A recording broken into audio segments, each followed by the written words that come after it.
আসসালামু আলাইকুম প্রিয় এসএসসি 26 ব্যাচের শিক্ষার্থীরা, তোমরা নিশ্চয়ই ভালো আছো। আসছে আগামী 3 মে রবিবার তোমাদের বহুল কাঙ্ক্ষিত গণিত পরীক্ষা। তোমাদের গণিত পরীক্ষার জন্য আমি তোমাদের জন্য একটা সাজেশন তৈরি করেছি। তবে এই সাজেশনটা তোমরা ফলো করলে অবশ্যই যারা পাস মার্কের চিন্তা করো, তোমরা পাস মার্কের জন্য কীভাবে আনসার করতে পারবে সেটাও বলে দেব।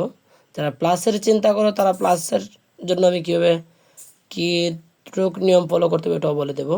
তবে তোমরা যদি প্লাসের চিন্তা করো, এখানে আমি সাজেশনটা যা সম্পূর্ণ রেখেছি ঠিক টোটালটাই করে যেতে হবে তোমাদের প্লাসের জন্য বা 90 আপ মার্কের জন্য। তবে যদি আমাদের এখানে যদি যারা ফার্স্ট মার্ক চিন্তা করতে চাও তাদের জন্য কি করতে হবে দেখো, এখানে তোমরা যদি সেট ফাংশন অর্থাৎ দ্বিতীয় অধ্যায় এবং ওদিকে আছে তোমার পরিসংখ্যান আর সেট ফাংশন এবং আপনার অধ্যায় 7 ব্যবহারিক জ্যামিতি, এই 3টা অধ্যায় যদি একটু ভালোভাবে করা এবং 3টা অধ্যায় খুবই ইজিলি আনসার করা যায় এই 3টা অধ্যায় দেখে। আশা করি তোমরা এই 3টা অধ্যায় একটু ভালোভাবে করলেই তোমরা ভালো মার্ক পাবে।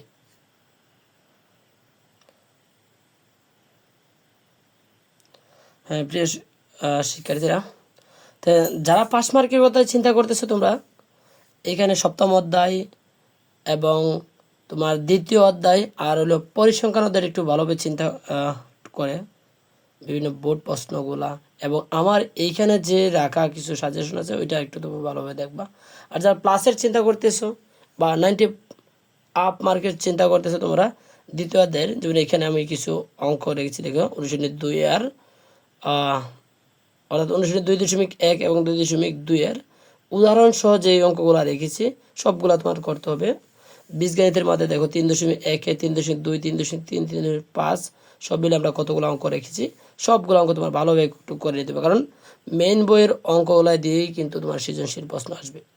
এবং এখানে তোমার বৃত্ত আছে, কেউ যদি বৃত্ত আনসার না করতে চাও, যদি সম্পাদ্য পাঠ আনসার করতে সম্পাদ্য পাঠে একটু জোর দিবে।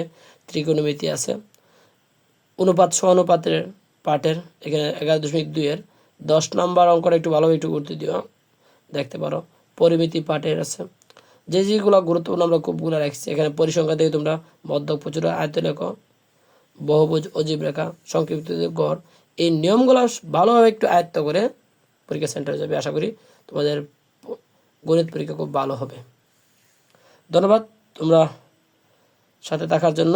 এই গণিত পরীক্ষার জন্য তোমরা এই সাজেশনগুলো একটু ফলো করতে পারো।